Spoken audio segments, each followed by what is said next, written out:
লা ইলাহা ইল্লাল্লাহ মুহাম্মাদুর রাসূলুল্লাহ। এ কলেমা এমন, এ রমজান মাস চলে যাচ্ছে, কিন্তু কেউ বা এখনো কলেমাটা সহি করে পড়তে পারে না।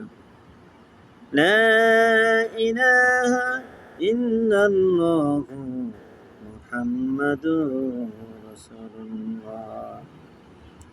এই কলেমা যখন সহি হয়ে যাবে, ঈমান মজবুত হয়ে যাবে, এরপরে কলেমা আছে কি, আশহাদু আল্লা ইলাহা ইল্লাল্লাহ ওয়াহদাহু লা শারীকা লাহু ওয়া আশহাদু আন্না মুহাম্মাদান আবদুহু ওয়া রাসূলুহু। কলেমা যদি সহি হয় আপনার, তেলাওয়াত যদি ভালো হয়ে যায়, জিনা ছাড়বেন, সুদ ছাড়বেন, ঘুষ ছাড়বেন, মদ ছাড়বেন, জুয়া ছাড়বেন, খেলা ছাড়বেন, এমনকি হারাম খাওয়া ছেড়ে দিবেন। কলেমা যদি সহি হয়ে যায়, ঈমান মজবুত হবে, আমল ভালো হবে, আখলাক ভালো হবে, চরিত্র ভালো হবে, কথা মধুর হবে, সব কিছু পরিবর্তন হয়ে যাবে। তাই যদি হয়, কেনই বা আপনি কলেমা সহি করে পড়তে পারেন না? কেন বা আপনি কলেমা সহি করে শিখেন না? ওমর ফারুক, কে জানি একজন বলছে, রে ওমর, তোর আকাল কলেমা গ্রহণ করেছে। বলিস কি? যাই দেখ না কেন। ওমর ফারুক রাখালের কাছে চলে গেলেন, যাওয়ার পর দেখলেন সে কলেমা জপছে। এই, তুই নাকি কলেমা গ্রহণ করেছিস, মোহাম্মদের দিন গ্রহণ করেছিস? ওমর ফারুককে রাখাল বললে, রে ওমর, আবার এই ছাগলটা যদি ধরতে পারিস, তো সব কথা ভাঙব। দৌড় দিল, ধরতে পারলো না, হাঁপিয়ে গেল।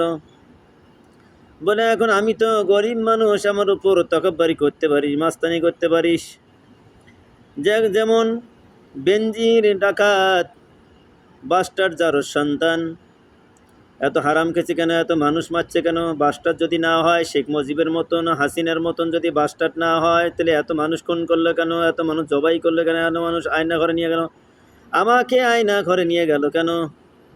কেন নিয়ে গেল? আমি কি অপরাধ করেছি? কি কি কাজ করেছি? হাসিনার বাপ মাকে কি কোনো কি জবাই করেছি? হাসিনার 14 গোষ্ঠীকে কি আমি জবাই করেছি? হাসিনার 14 গোষ্ঠীকে আমি কি ধর্ষণ করেছি? হাসিনার 14 গোষ্ঠীকে আমি ডাকাতি করেছি?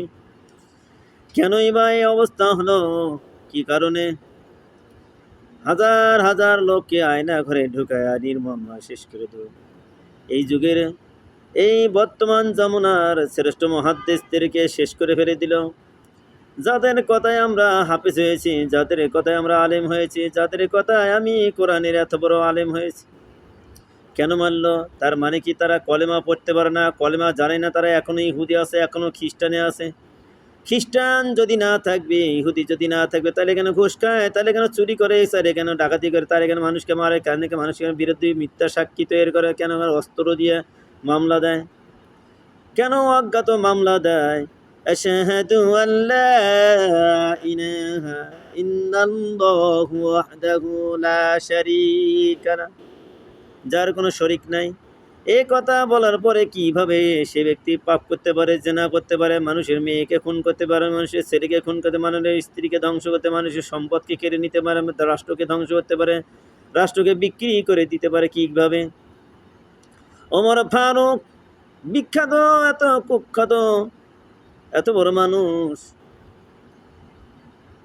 কথা শোনার পর বলে, দেখ, রাখালে বললো, তোর ভগ্নিপতি তোর বনাই, তোর ভগ্নিপতি রে ওমর, তোমার ভগ্নিপতি, সে তো কালেমা গ্রহণ করে, সে তো মুসলিম হয়েছে, তোমার বোনও হয়েছে ফাতেমা। রসুলের মেয়ের নামও ছিল ফাতেমা, ওমরের বোনের নামও ছিল ফাতেমা। চলে যায়, যাওয়ার পর গেটের বাইরে থেকে শুনতেছেন কোরআন তেলাওয়াত, শুনতেছেন। শোনার পরে ধাক্কা দিলেন, দরজা লাথি দিলেন, ফাঁক হয়ে গেল। বন বনে কাপ ধাপ করে। কোরআন তখন ছিল কি, কোরআন ছিল তখন বিভিন্ন বাকলে, বিভিন্ন চামড়ায় লেখিত ছিল। সরে রাখলেন। ওমর বললেন, ফাতেমা, ধাপ করে ফেলে পায়ের নিচে, দুই হাঁটুর নিচে স্বামী স্ত্রীকে ফেলে রাখে, সার কলেমা। তুই এই করতেছিস কেন? তুই কার মন তা জানিস না? তরবারির উল্টা পিঠ দিয়ে নির্মম আঘাত করলেন। ওমর তার বোনকে বনাইকে, রক্ত প্রবাহিত হচ্ছে। ওমরের মনে দয়া এসে যায়, রে ফাতেমা, কেনই বা কলেমা ত্যাগ করতেছে? একই মায়ের সন্তান রে, একই গর্ভের সন্তান রে। ফাতেমা বললে, রে ওমর, তুই যদি মেরে মেরে খণ্ড খণ্ড, টুকরা টুকরা, বিন্দু পরিমাণ করিস রে ওমর, এক মুহূর্তের জন্য রসুলের বাণী, তৌহিদের বাণী, কলেমা ছাড়তে রাজি নই রে ওমর। এই কথা বললেন। বলার পর ওমর ছেড়ে দিলেন, বললে, আমি কলেমা গ্রহণ করব। বললে, এভাবে নয়, চল গোসলখানায়। অজু করা শিখাই দিলেন, গোসল করা শিখাই দিলেন। ফরজ গোসল করলেন, পবিত্র হয়ে গেল। বলে, এখন আমাকে কলেমা ঘোষণা করো। এখানে নয়, চল। সঙ্গে করে নিয়ে চললেন জনাবে মুহাম্মদ রাসূলুল্লাহ সাল্লাল্লাহু আলাইহি সাল্লাম। আবু বকর সুদ্ধে, সাহাবায়ে কেরাম সুদ্ধে বসে আছে। ওমরকে খোলা তরবারি হাতে দেখে সবাই ভয় পেয়ে গেলেন। আর এই টাইমে জিবরিল আলাইহিস সালাম এসে, আসসালামু আলাইকা ইয়া রাসূলুল্লাহ, ইয়া হাবিবাল্লাহ। হুজুর, ভয় পেন না, দাঁড়ায় থাকেন, আজকে এই কলেমা গ্রহণ করবে, এর কাফেরই শেষ। ওমর বলল, আমি কলেমা গ্রহণ করবো, তৌহিদের বাণী গ্রহণ করবো, আমাকে শিখিয়ে দিন। বলছে, না, ওখান থেকে কলেমা গ্রহণ করে না হুজুর, আমি তা নেই। আমার এই তরবারি আপনার কত সাহাবীকে দুনিয়াতে বিদায় করে দিয়েছে, কত নিশ্চিহ্ন করে দিয়েছে। আর নয়, আর নয়, বুঝতে পেরেছি, আমার মাস্তানি শেষ, আমি বুঝতে পেরেছি। তরবারি রসুলের পায়ের নিচে তুলে দিলেন। তুলে দিয়ে ঘোষণা করলেন, আশহাদু আল্লা ইলাহা ইল্লাল্লাহু ওয়াহদাহু লা শারীকা লাহু ওয়া আশহাদু আন্না মুহাম্মাদান আবদুহু ওয়া রাসূলুহু। কলেমা ঘোষণা করলেন ওমর। আর পাহাড়ে উঠে দাঁড়িয়ে বলেন, হুজুর, আজকে থেকে কোনো ব্যক্তি যদি আমার রসুলের উপর যদি চোখ তাকায়, তার স্ত্রী আমি বিধবা করে দিব। এই কথা আপনি যদি সেই কলেমা পড়ে থাকেন, সেই কলেমা যদি স্বীকার করেন, তাহলে কেন আপনি ঘুষ খান? তাহলে কেন মানুষকে আপনি খুন করেন? মানুষকে কেন জবাই করেন? মানুষকে কেন আপনি নির্মম ধ্বংস করলেন? দেশকে কেন ধ্বংস করলেন? আপনি এখনই ইহুদি আছেন, এখনই কাফেরে আছেন। আপনার দলের সমস্ত লোক সমর্থক সবগুলো ইহুদি, নাসার নাচতে গিয়ে ছাড়া কিচ্ছু হতেই পারে না। এই জন্যে আল্লাহ রব্বুল আলামিন, সাহাবায়ে কেরাম কলেমা গ্রহণ করেছে, নিষ্পাপ হয়ে তারা দুনিয়াতে বিদায় হয়ে গেছে। আপনি কলেমা হাজার শতবার পড়েন, কেন আপনার এখন ইহুদিগিরি ছাড়ে না, মুনাফিকগিরি ছাড়ে না, কাফেরত্ব কেন ছাড়ে না? মুখে সারাদিন কলেমার কথা বলেন, ইফতারিও করেন, মমিন মোতাইনের সাথে ইফতারি, মসজিদে ইফতারি বন্টন করেন, আবার আপনি চুরি করে আবার দুটা ইফতারি সঙ্গে করে নিয়ে এসে এখন আপনার ইহুদি সারার বাচ্চার মতন। ও বন্ধু, খায় আপনি পেটটা ইহুদির বানাইছেন, মুনাফের বানাইছেন, দরজালের বানাইছেন। এইখানা এর চাইতে তো কাঁচা পায়খানা খাওয়াটা আপনার বেশি উত্তম ছিল, কেউ গালি দিত না। এই জন্যে কলেমা পড়লে পড়ার মতো পড়েন, দিন মানলে দিনের মতো মানেন। কিন্তু এই রমজান মাস, রহমত চলে গেছে, বরকত চলে গেল, মাগফিরাত এসে গেল।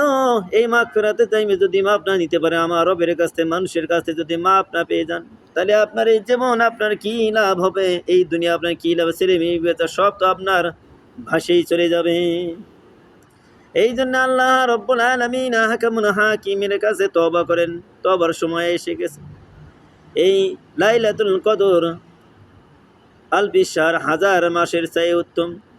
আলফে শাহর এই শব্দ যদি না বোঝেন, না মানেন, কেমনে আপনার এই রোজা থাকবে, কেমনে আপনার এই সিয়াম কবুল হবে? এই জন্য তওবার মতো তওবা করেন, কবুলের মতন কবুল করে নেন, নিষ্পাপ হয়ে যান, নইলে আপনার কিচ্ছু লাভ হবে না। রোজার দিনে কেন আপনি হারাম খাওয়া ছাড়েন না? রোজার দিনে কেন পার্সেন্টেজ খাওয়া ছাড়েন না? এ কোন আপনার চরিত্র? আপনি এখনো ইহুদি কেন থাকলেন? নাসারা কেন থাকলেন? মুনাফিক কেন থাকলেন? কত বড় বড় বুজুর্গনে গুণ মানুষে বলে, কিন্তু দেখা যায় সে নাস্তিক, দেখা যায় সে মুনাফিক। কত মসজিদের ইমাম সাহেবেরা আছে মুনাফিক, কত মসজিদের মুয়াজ্জিন আছে, শতকরা 95% মুয়াজ্জিন হচ্ছে মুনাফিক। শতকরা 95% 97% ইমাম হচ্ছে মুনাফিক। যদি তাই না হবে, দেশ কেন আজও কেন চোর থাকে, ডাকাত কেন, নারী কেন এখনো দেহ বিক্রি করে, নারী কেন এখনো পরপুরুষকে গা বুলাতে দেয়? আপনি কি মসজিদের খুতবা দেন? আপনি কেন এই কথাটা বুঝাতে পারেন না? ও বন্ধুগণ, আল্লাহ রাব্বুল আলামিন আহকামুল হাকিমিন কাল কিয়ামতের দিন আপনাকে ইমাম ছুটাই দিবে, মাওলানা ছুটাই দিবে, বক্তা তক্তা বানাই দিবে, পিটাতে পিটাতে জাহান্নামের ফেরেশতা ওয়াসিকাল্লাযিনা কাফারু ইলা জাহান্নামা যুমারা, পিটাতে পিটাতে জাহান্নামে যাবে। সেই দিন আপনার ইমামগিরি কোথায় থাকবে, হাফিজগিরি কোথায় থাকবে, মুয়াজ্জিনগিরি কোথায় থাকবে, বিচারকগিরি কোথায় থাকবে, চেয়ারম্যানগিরি কোথায় থাকবে, এমপিগিরি কোথায় থাকবে, মন্ত্রীগিরি কোথায় থাকবে, স্বরাষ্ট্রমন্ত্রী কোথায় থাকবে, প্রধানমন্ত্রী আপনি কই থাকবেন? এই জন্য আল্লাহ রাব্বুল আলামিন বলছে লিমানিল মুলকুল ইয়াউম লিল্লাহি ওয়াহিদুল কাহ্হার। এই আল্লাহর বাণীকে ভয় করেন, মানুষ হন, মানুষের কবরে দেন। আল্লাহ কোরআন শরীফে কথা বলছি, আইয়ুহাল্লাযীনা আমানু, হে ইমানদারগণ, হে মুমিনগণ, হাক্কা তুকাতিহি ওয়া লা তামুতুন্না ইল্লা আনতুম মুসলিমিন। পুরাপুরি মুসলমান না হয়ে আমার কবরে আসি না, পুরাপুরি মুসলমান না হয়ে আমার কবরের বাড়িতে কেউ আসিও না। আপনি কি তাহলে থাকতে পারবেন নাকি? কি ভাবেন আপনি? কোন চরিত্রে চলাফেরা করেন? কেন রোজা থেকে? ইফতার কেন চুরি করেন? ইফতারে কেন আপনি লুকিয়ে রাখেন? ইফতার কেন পেট ভরে খান? কেন মানুষের হক কেন মারে খান? আপনি কেমন মুসলমান? কোথায় জন্ম হলো আপনার? কোন মার গর্ভে জন্ম? কোন বাবা আপনাকে জন্ম দিলেন? কীভাবে দুনিয়া আসলেন? আপনার চরিত্র পাল্টে না কেন? ও বন্ধুগণ, কেন মানুষের জমি কারে নেন? কেন আপনি চেয়ারম্যানি করতে একটু টাকার কারণে আপনি ধনী হয়ে গেলেন? আপনার অত চরিত্র পাল্টে নেই। স্ত্রী থাকা সত্ত্বেও কেন জিনা করে বেড়ান? কোন হারামি আপনি? কোন ইহুদি আপনি? কোন নাসারা আপনি? স্ত্রী থাকা সত্ত্বেও কেন আপনি জিনা করে বেড়ান? স্বামী থাকা সত্ত্বেও কেন আপনি জিনা করে বেড়ান? কি কারণটা? অথচ জেনার শাস্তি তো কম হতে পুঁতিয়ে 240 গজ দূরে থেকে ঢেলায় ঢেলায় মারতে হবে। সে একটা বিচার পল্টনে হবে, গোটা all Bangladesh A to Z ভালো হয়ে যাবে বন্ধুগণ। এই জন্যে প্রবাসী ভাইদের অনেক স্ত্রী দেখা যায় যে বেয়াদবি চলাফেরা করে, নেটের দুনিয়া দেখা যায়, বিচারের সালিশে দেখা যায়, বিদেশ থেকে যায় ভাই আমার হ্যাস্ত ন্যস্ত হয়ে যায়। তার কেন ও বিদেশি প্রবাসী ভাইরা, এই কথা আপনার স্ত্রীকে শেয়ার করেন, আপনার ভাইকে শেয়ার করেন, গোটা দুনিয়া শেয়ার করে দেন প্রবাসী ভাইরা। এই জন্য আপনাদের জেরে বলতেছি, স্ত্রী যদি নামাজি হয়, যদি দিনদার হয়, মুত্তাকিন হয়, পরেজগার, 3 বছরের মধ্যে জাকাতের মালিক হবেন। যদি না হন, বুঝতে হবে আপনার স্ত্রী এখনো আপনার হুকুম মানে না, কোরআন মানে না, ইসলাম মানে না, দিন মানে না। কেন আপনার টাকার বরকত নেই? কেন আপনার টাকার উন্নতি নেই? কেন আপনার অভাব থাকে? কেন আপনার অভাব কম না? এই জন্যে আল্লাহ কোরআন সে বলছে 12 পারার প্রথমে বলছে, ওমা মিন দাব্বাতিন ফিল আরদি ইল্লা আলাল্লাহি রিজকুহা। রেজেকের চিন্তা করা যাবে না, আল্লাহকে ধরার চিন্তা করতে হবে, আল্লাহকে পাওয়ার চিন্তা করতে হবে। আল্লাহকে প্রেম নিবেদন করলে আপনার সব কিছু হয়ে যাবে। এই জন্য হক্কানি সন্তানের বাবা মা হতে গেলে হালাল খেতে হবে, হালাল উপার্জন করতে হবে। আল্লাহ রাব্বুল আলামিন আহকামুল হাকিমিন সকলকে যেন আমল করার তৌফিক দান। সকল মুমিন মুমিনাত ভাই সবাই জেনে আমার এই কথাগুলি, কোরআনের কথাগুলি, হাদিসের কথাগুলি, কলেমার কথাগুলি শেয়ার করে দিবেন। সকলে সওয়াব পাবেন, আখিরাতের ব্যাংক আপনার বড় লাভবান হয়ে যেতে পারবেন। ওয়া আখিরু দাওয়ানা আলহামদুলিল্লাহি রাব্বিল আলামিন। তাম্মাত বিল খাইর।